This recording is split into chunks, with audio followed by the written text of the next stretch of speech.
are you Facebooking to like a wall or private? Onto a public page. Is that cool? I don't know. I don't know. I'm not on Facebook. It always feels a bit. I always speak really differently if it's a private group to whether it's going live on Facebook. You know. Yeah. Well, Like, do because I just. you want to pretend that it's not live on Facebook, and then we can just talk to a private group? I probably prefer we just talk to a private group. I don't know. I've taken everything down from Facebook because it just felt so. I don't know. It doesn't. I won't ever say what I really want to say. Okay. When So it's we're going going. there. Sorry, I'm just No, stopping. you're good. You're good. I don't know. It's just it's weird, and I should be like, yeah, whatever, just do it. But I don't know. I've just felt really like not like I've said. I say no to every single call. Yeah. Because of the leakiness of Facebook, and just so protective of my energy right now. But I thought this was like a private one, so I was like, I'm going to do it for all these people, and Yeah. Let's keep it private. As long as you're right with that, because the thought of going on Facebook makes me feel just a little bit like, tired. Just everybody. Yeah. Just I don't know. It's just a thing I have right now. That's it, man. I'm down with that. And also it just rewards the people that have taken the time and energy to actually jump on the Zoom. Because for me, it's just that I guess I'm having conversations with so many beautiful people, and I see these mediums as a way to share the stories and conversations in so many different spaces. But I completely get that feeling, and I'm going to respect that. And but I'm glad for you to have the recording and stuff and share it privately. That's great. Yeah. I just find it's a very different conversation if it's like live streaming to fucking who knows versus like your team of, it's a very different conversation. I feel sometimes now because it's just social media has kind of done that, Yeah. And that's, we're kicking into this right now, Peter. So there's people jumping on and they're going to be watching our conversation as we speak. Right. And this is the realness and the transparency of who we are and what we share. And I guess, Peter, the thing I really wanted to do in reaching out to you with this is obviously we've got a beautiful story that we stepped into ourselves, but I wanted to really capture the essence of you, and I want to really capture the essence of your story.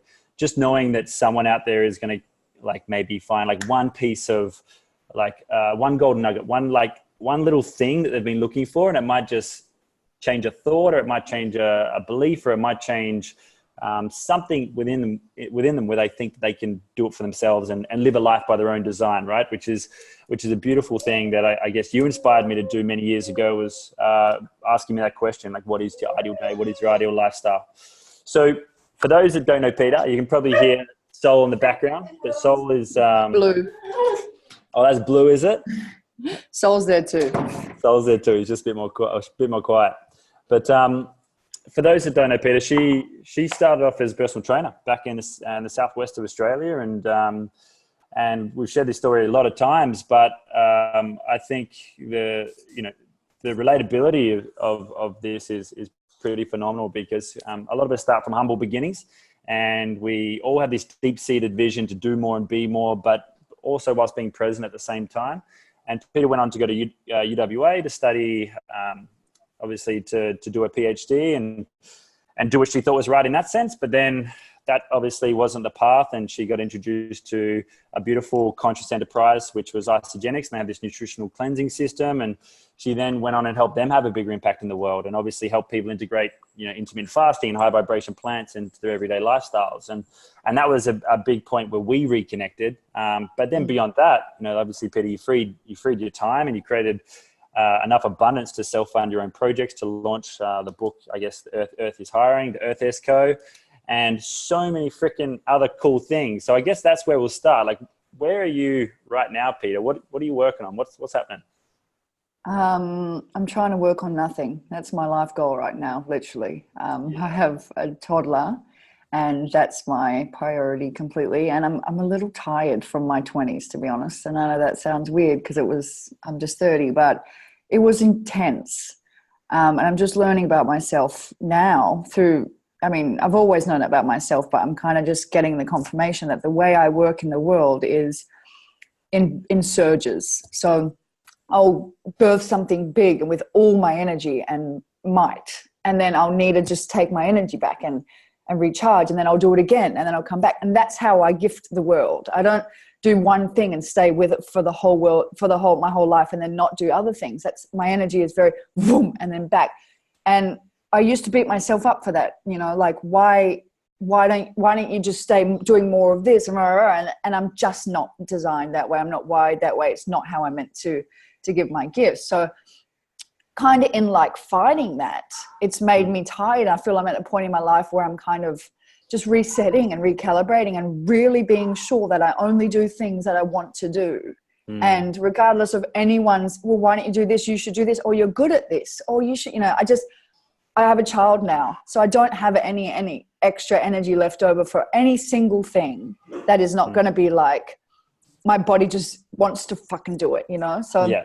I'm at a point in my life where we just moved to London. I don't think forever, but for now, so that, because me and Eric were, obviously he's American, I'm Australian, my husband, and we were living between Australia and America for 4 years, and that in itself was logistically just like, okay.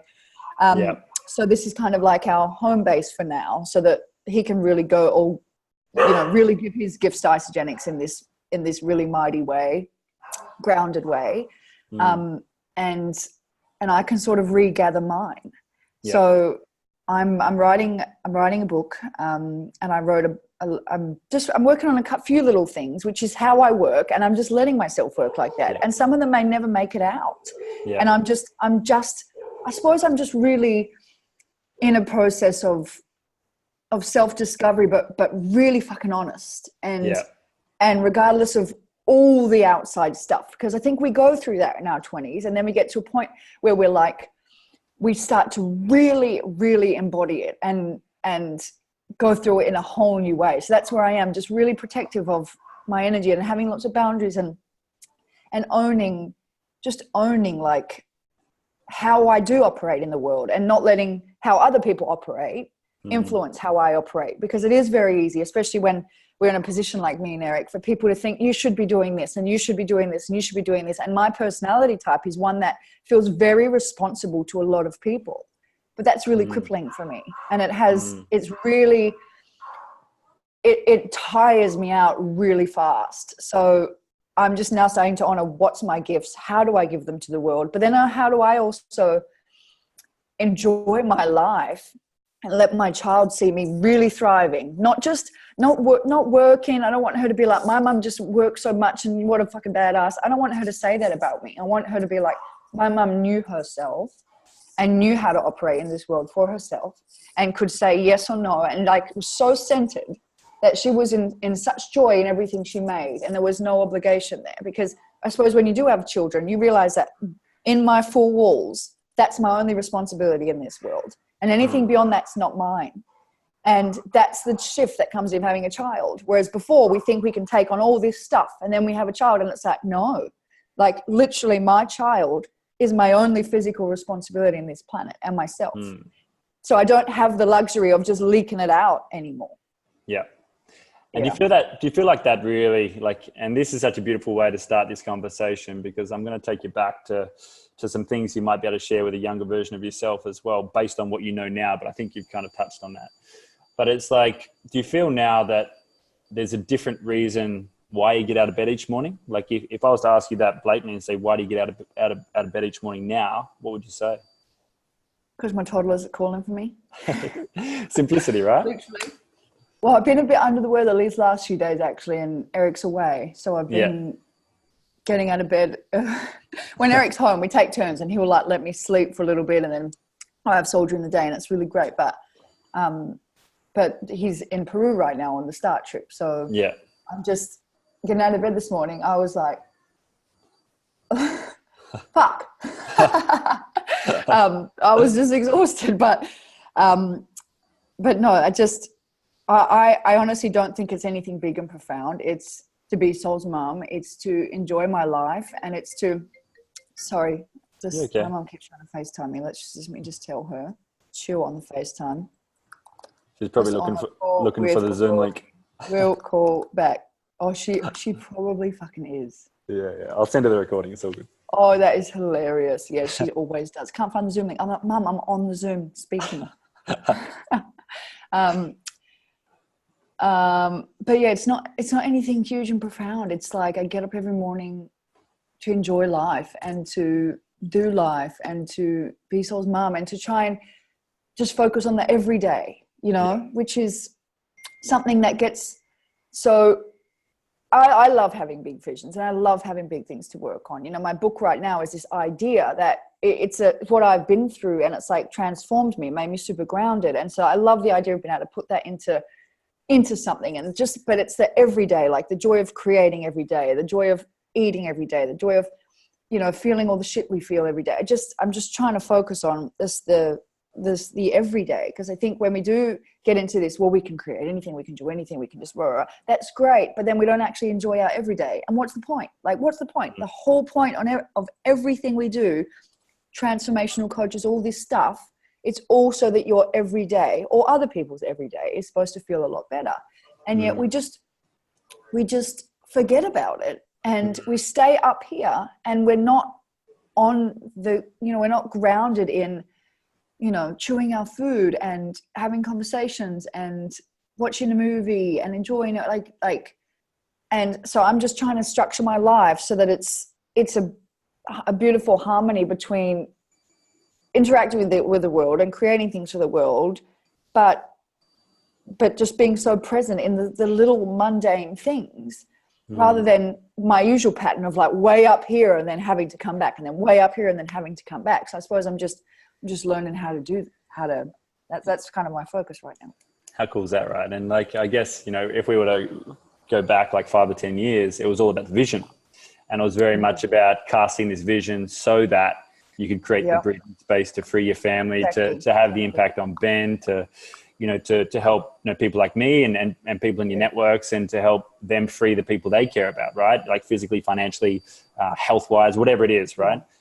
So exactly. Is this like a beautiful dichotomy that, it started with casting the vision so that you could, I guess, create this freedom, but now you've got the freedom, all you want is the breathing space to simply be in a state of being.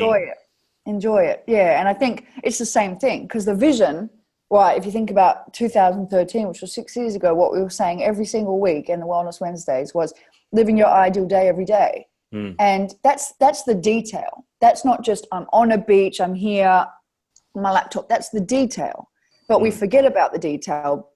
So casting the vision is amazing. It really is. But there's so much detail in the vision that we forget. Like the fact that it all does come down to how we're living our every day. And if our vision is for children in Africa or around the world, the vision is for how are they experiencing their everyday. That's what it is. But sometimes we're just not even knowing how our everyday is going because we're so in the vision that, and then it's become like a prideful thing, Yeah. I didn't shower, I didn't do this, I didn't sleep, because I'm so in the vision. It's like, but you're missing the whole fucking point of the vision, because it's supposed to everything is supposed to be enriching someone's life every day, whether it's whatever cause that is. If you look at every single cause and every single vision, whatever it is, animals, humans, anything, it all comes back to quality of life every day. Yeah. And so I think I'm now focusing on embodying what I set up or what I cast or what I imagined or what, ages ago, because I was so in it, and that was perfect. That's exactly how it needed to happen. I wouldn't change a thing. Yeah. But now as a 30-year-old, I'm trying to just sustain myself, I suppose. It's just such, I love the swings and roundabouts and the humanness of this conversation, because I don't know if anyone's going to go back and look at some conversations we had like 1, 2, 3, 5 years ago, right? But the journey's real. And even when you and I met, I was a burnt out health professional, right? And I was, in that moment, I was looking for presence. I backed everything off, and I just simply focused on my own human vessel, my own energy. That's how I got tuned into you and nutritional cleansing and that type of thing, because I just wanted to internally get my body right again, and then I guess you then cast a vision for Ideal Day, which is we're essentially casting the vision to have breathing space so that we can be without the scarcity of finances and jobs and blah, blah, blah, blah, blah. And we're essentially just trying to find vehicles and ways of getting to that end point, right? Which is something that you found out over the last like, I guess 7 or 8 years. So maybe let's do this, right? For the purpose of people listening, let's go back 7 years to when, we first started hanging out, and, when you were a personal trainer and you were also, burnt out in your own way. What, like, if you were, with the knowledge you have now, like all this stuff that's going through your mind, with the knowledge you have now, what would you go back and, like, if you could, like, give it to Peta Kelly of like 22 and 23 so that she could embody it from that point forward, what would be like 4 or 5 like key lessons, like key learnings that you're like, hey, just get this? What would you say to her? I'm not sure, because I think I'm asked this question a lot, like, what would you change? What would you tell? I would like to have understood my, like, how I'm wired better back then. So that I could have honored myself like more and been like more, I suppose, no, I don't do that. And I won't do that, rather than just, because I have so much capacity to do things, and I have such a sense of responsibility that it's unhealthy. And that's what I'm working on now. But back then it was, I think it's all perfect. We have to do the things. It's the perfect puzzle piece. I wouldn't change anything. I suppose I just would have wanted to enjoy it more, Okay. And not be so, I suppose when it comes to network marketing, I think I was so intense because I believed in it so much. I think it was quite polarizing for some people, and I think that's always my advice to people now is don't be polarizing. Like, don't be a dickhead. Don't be so intense that people feel like they have to do what you're doing or they can't, like, don't be polarizing, I suppose, and annoying. Yeah. And I think that is all my journey, but I look back and I was like, fuck, I was a bit annoying. Yeah. And, I think no one has to. It's like right now how I feel about certain activists. I'm like, you're so annoying because you're so polarizing. You have no compassion for people who believe any differently to you. Yeah. And there's no way I want to go anywhere near them. And, and even though their cause may be fucking amazing, it's the way that they're doing it. So I suppose, again, I don't have any regrets, but I suppose I would have just been like, you can do this without being so like intense about it. I don't know, which I did learn, but at the very beginning, but I don't know. I did everything when I was young. I partied a lot, dabbled in lots of things, just had a great time. Obviously went into 2 science degrees, as we were doing in the same school, and then worked tons of jobs since I was 13. I just, I think it was just all perfect. I just wish I had enjoyed it a bit more and not done things that just realize that everybody is wired so fucking differently. And exactly. Like, like we, just really, but I suppose I wouldn't have, because it only comes with maturity to know, no, I actually don't do that. And I don't do that either. And I won't do that. But to be able to say it from such a centered, grounded place, not from a protective, defensive place, and just, so I don't know. But I think in terms of network marketing, I feel like everybody just needs to find really find the bits that are so exciting and zoom in on them, because that's what this opportunity in every business is. It's asking you to bring your gifts in a way that is a light, rather than, and I think in network marketing, because there's systems and because there's duplication, people just borrow the whole lot, and there's no creativity and there's no structuring the day, and there's longer work hours than is necessary. And if we could just be like, what is my ideal situation here? Because chances are that's the one that's going to make it go the furthest. Yeah. Just be like 2 to 3 hours a day where I'm not fucking scrolling Facebook. I'm really in it. And and this is what I'm doing. This is how I'm doing it. Whatever is that really exciting. No one's done it before. And just know that, like, feel the parts that, sure, there's going to be things that don't feel good. Tough conversations are always one of them in our life. Yeah. But in terms of the creative and the generating of your business, let it be fueled by actually enjoying it, Yeah. Yeah. And I think you've hit such a massive thing, because these are conversations we had as well, like along the way. And there was like, there's the systems like with amazing, I guess we could call them leveraged or networked enterprises. They're already they're already like these communities and networks and shared economies that are already having a big impact in the world, right? So they're developing their systems. They've obviously got products and services which are doing great things in the world. And there's so many of them out there, like you said. And we happen to partner with Isogenics, and we happen to be aligned with this particular vision, right? And this is to honor anyone else that is out there doing their own thing as well. Like I honestly, anyone that's in that space and they're working in this space, and I guess they're not trading time for money, building someone else's dream, and they're finding a way to work towards their own ideal lifestyle. Like I really honor that as well.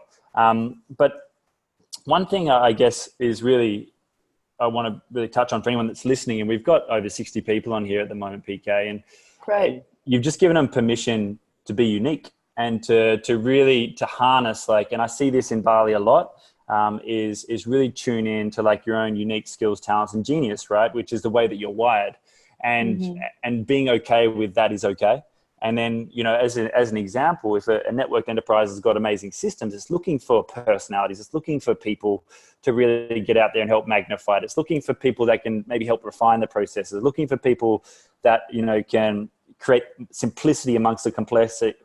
They're looking for people that can give really good service and really care for people. So there's this whole spectrum of individuals that can succeed, right? And it's like, it's learning to bring that unique skill and that unique talent to something that is common, and then helping the collective have a bigger impact. Do you feel like that's something where, I guess, these shared economies and these network marketing business could really evolve and adapt quite quickly if we did allow for that uniqueness? Yeah, I do. I think, and it's in anything. It's in any job. It's in any corporate company. It's in any family. Any structure. It works because of the pieces of the puzzle. And I've got 1,000-piece puzzle right next to me here, which I've had to stop doing because I got a gnarly neck injury from doing it. I couldn't even move my neck for 4 days, which was really quite embarrassing. But I look at it, and there's no two pieces the same in the whole thing, and that's exactly the same. And you know, you can do lots of things to find out about yourself. Like there's human design. You can get a reading, and you can see what your design is. And that was really helpful for me to learn, like, fuck, I'm a manifestor. I work in these crazy surgeries, which I already knew, but I was like, yeah, like, fuck, you know, some more confirmation along the way that I've been, but that could help, is to have something like that where people can be like, what is my, like, how am I wired? Like, and you don't actually need to get a reading of any sort. It helps, but if you could just notice your patterns and because if you can really just choose, like, listen to when your energy goes up and like tune into what is exciting for you. Where do you like to contribute? What are the bits that are just, you go to do them and you're like, oh, fuck this. I don't want to get on a call. I don't want to do this. That's one of my things right now. I don't like getting on calls, like just flat out. Like I told you, I was like, I want to do this one with Rory, but just in general, it's not my favorite thing to do right now. And again, I might have another surge come in 6 months. You know, like I used to do the mastermind calls for however many months, and then I wouldn't do them, and then I do them again, and then I wouldn't do them. That's just me and how I work. Whereas I used to be like, oh, I'm like so flaky. Why don't you just do it and keep doing it forever? And I beat myself up about that's flaky. There's no, and it's not. It's just how I'm meant to do it, because I do everything with such gusto that I can't. It's not. I'm not meant to micromanage people. I'm not meant to manage people at all. And every time I've tried to, it's been absolutely. I just feels so wrong to me. So that's what I've now been like, oh no, I don't want to do that. But then I may want to in 2 months. That's the thing, is letting it change. And that's why I've changed so much. The things I want to do, like, you know, 5 years ago, I never would have wanted to sit down and write a book, you know, at all. I wanted to be speaking on big stages. Whereas right now I'm like, I don't really want to be.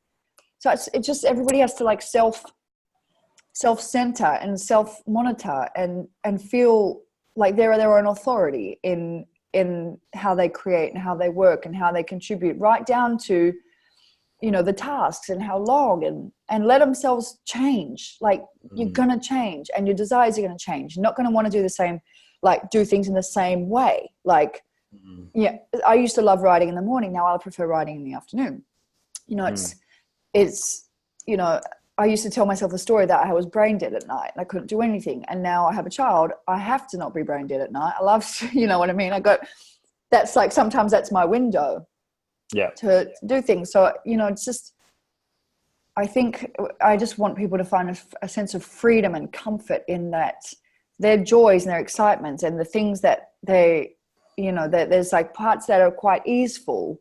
That's your body's way of telling you like, yes, Yeah. do that. And the parts that you're like, and this is so simple, we used to talk about it ages ago, the parts that are like, I don't enjoy that at all. It's like, yeah, no shit, then why do we keep doing that? Why do we keep doing that? Especially when we're in a business that talks about this ideal day stuff. Like, we've got to look in and be like, where am I still not there? And that might be when you can get into that little gateway of like more ease, more joy. It might take you. But then we're pounded with these messages of, you got to do all this shit you don't like. And I just don't believe that. I just don't believe it.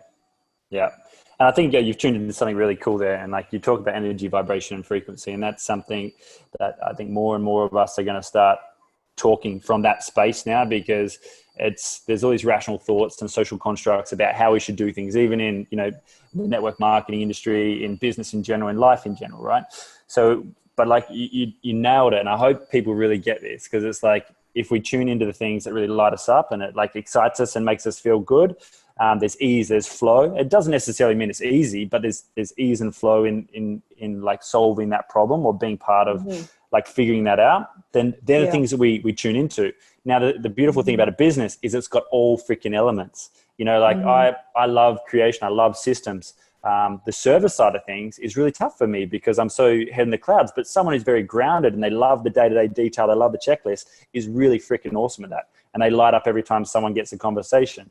So it's like this is really important as well, because, if we can really tune into what our unique skills and geniuses are, then, we can actually surround ourselves with a nice little collective group of people who get energized by different tasks. And if we really learn to collaborate and really co-create those movements, those things with whatever we're doing, my gut feeling is we can all start to have a bigger impact. And the beautiful thing about shared economies is the more people you impact collectively, the more income you generate. Money's energy. You can circulate it. You can, self-fund your startups. You can have the breathing space to write books. You can move to the UK. You can do all these other things. And I don't know, does it sound a bit more simpler when we talk about it in that sense? It doesn't feel like we have to do it all ourselves.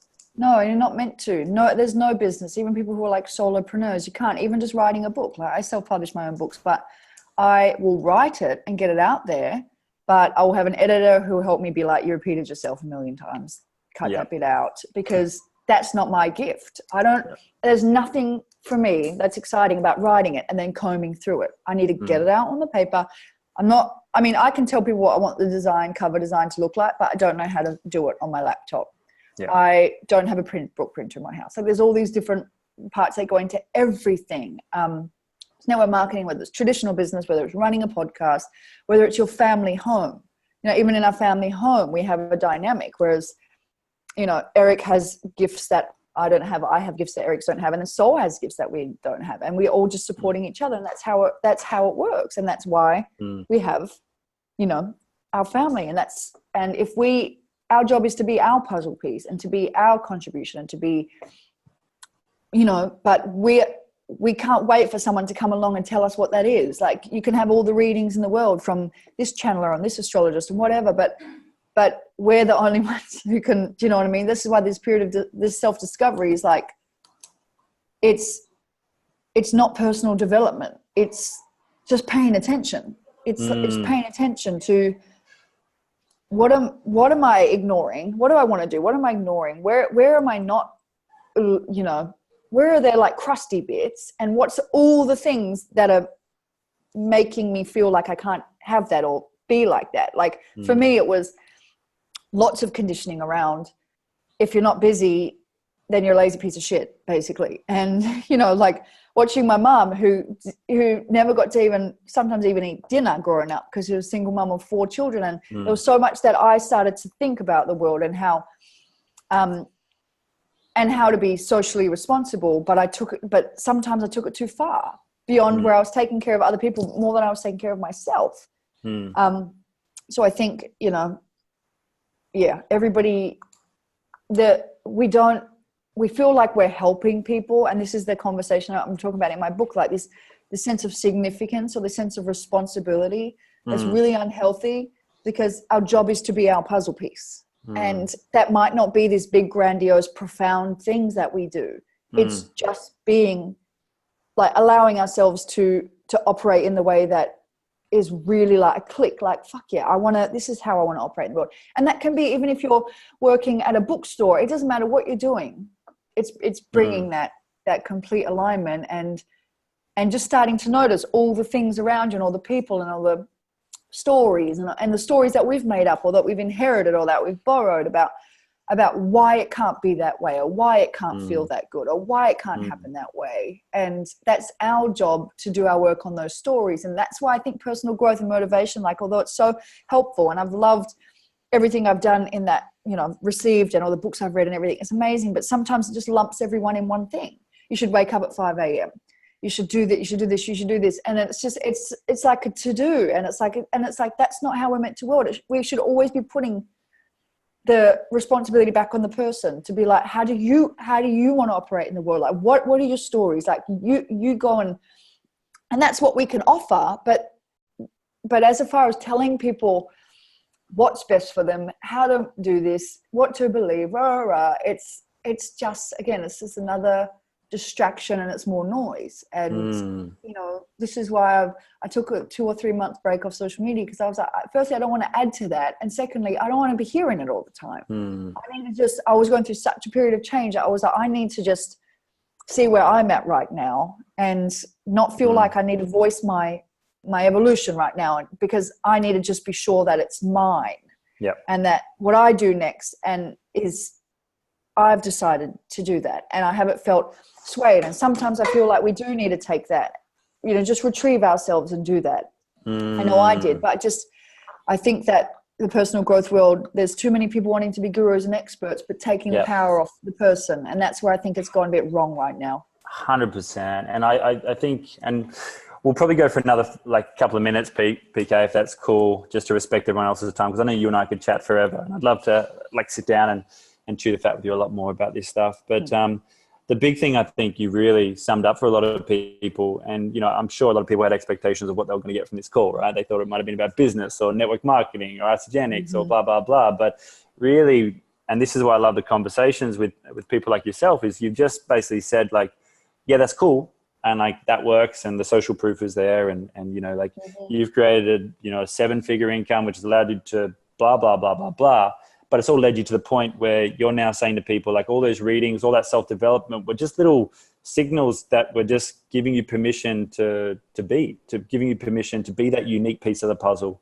And and even if we think about it, the person that introduced you to something that became very abundant for you was a small piece of the puzzle, which was the piece of the puzzle which essentially opened up the whole picture, right? Because you know, she never went and, you know, did the business or anything like that, but she was the one person that introduced you into something that was potentially changed your life and a lot of people around you, right? So in the same way, like, how can we be that piece of the puzzle in the context of our own lives? Either for other people, we might be connecting someone else with an opportunity that is relative for them. People might be referring to us for an opportunity that might fit, and we just become this collective little pieces ecosystem of a bigger puzzle. That and I met Joe like at a partying, you know. I met Joe like raging, and we loved.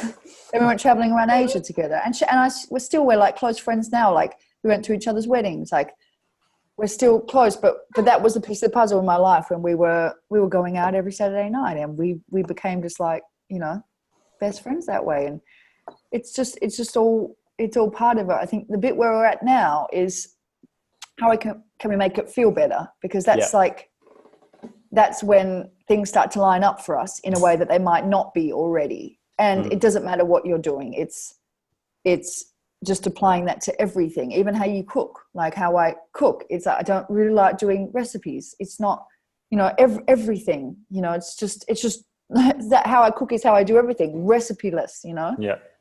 Just do it. And, you know, even how I listen to songs, I'll get to 40 seconds in a song and I'm like, great, that was a great song, next song. Like, I'm just starting to learn about myself in a way that's very, that's how you are. And I've done all the fucking self-development and ceremonial this and all this and all this and all this, and it's just coming back to, all it's coming back to is like an acknowledgement and giving myself permission and practicing, like, the everyday. It's so simple, just practicing. Hey, I'm not going to do that, even though but you really should. That's what, you know, or blah, blah, blah. And a lot of it is coming from us. That's the thing. There's a lot of the pressure, expectation, and projections. Sure, they're there, but like my husband and I talk about it all the time because he's in a position where people always say, you know, you're the future of Isagenix. And I say, that's so off that someone can say that one person is the future of Isagenix, because that's impossible. Yeah. Everybody who's touching it is the future of Isagenix. And I'm just like, the fact that people think that all the responsibility should lie on a person, it's so unhealthy. And so we're working on allowing my husband to feel lighter and, you know, in his role, rather than just having people come up to events. You know, there's one leader in the field came up and said, you know what's resting on your shoulders? And if I had been there, I would have smacked him and said, how dare you put that on a person who's a dad? You know, like, this guy's got a kid. That's his responsibility. And he's contributing to this company like everyone else is. It doesn't belong to anyone, right? Everybody is giving their piece. And even in a company like Isagenix, where, perhaps he is part of the leadership and the ownership, he's still just contributing his gifts. That's how it was working. Yeah. He's not any more responsible than, like, I mean, he has a different role, but it doesn't rest on him. It rests on everyone to put their 100%. Gifts in. And that's what we're working on now for ourselves, is how do we stop putting it on ourselves, and how do we take it off and be like, I'm going to be in my contribution. I'm not going to be in everyone's expectation and pressure on me, because that's not how anything wins, you know? So that's where we're at personally in our own life. And it's really, like, the other day I said to Eric, and we sat up really late and we wrote out our dream again. What's our dream? What was our ideal day? Let's do it again now, because if we're not doing that, what's the point in everything else? So we've come back to that. And again, that's what we're working on, so it doesn't matter how much is coming in from the outside. It's just our job to, you know, recalibrate that and feel good in our life. It's really quite simple, isn't it? So be the unique piece of the puzzle and give yourself permission a lot earlier without having to do all the stuff. But maybe you have to do all the stuff to give yourself permission, that acknowledgement, right? And then the collective, like, it's not on one person's shoulders to do it all. It's the collective that is going to do it in so many different senses, and not even just in health, right? Not even just in this one opportunity out of freaking millions in the world. It's like there's bigger problems to solve. Like, the ecology of this planet is something we could sit here and talk about as well, right? So it's like it all just comes down to, like, how do we play our unique role towards a collective reality that we all want to be part of, right? And obviously health is a big part of it. We can't get to that end vision if we don't take our health with us. So that's, you know, where great companies and like Isagenix with visions like that come into it. Like, the simplicity of it is high vibration plans and intermittent fasting, like helping your body do what it does naturally. There's nothing, all the stuff is just noise, right? So it's just a group of people doing that, and then there's a group of people doing another thing, and then it just keeps on circulating and keeps on coming back around. So I love that, the uniqueness piece, the we, and also the realness of the journey, Peter, and the fact that you're giving people permission to dream again, and I love this book called I Ching, which is the Book of Changes, and it talks about the constant cycle of birth, the maintenance phase, and then the destruction, and it's happening in every single moment, and we all try to resist it, but sometimes just allowing for that is life, you know, and I think you're reminding people of that as well. So I just want to say a big love to you, and thank you so much. I know you do respect your energy, and you are a busy mum, and you're there by yourself at the moment. So thanks for jumping on this. And for anyone out there listening, just throw some love to Peter in the chat box, and I'll pass them on to her. No worries. Thanks. I'll see you when we come to Bali, hopefully next year. Yeah, absolutely. You let me know, and I'll do whatever I can to make life easy for you over here as well. But I think it's already pretty easy. Yeah, I know. I was like, what could you possibly need to do? Yeah, I know. I'm not like you. Right. I still want to serve and give. So, but anyway, big love, beautiful, and thanks again for taking the time. Thanks so much, Rory. See ya. Right. Bye, everyone. Ciao. Bye.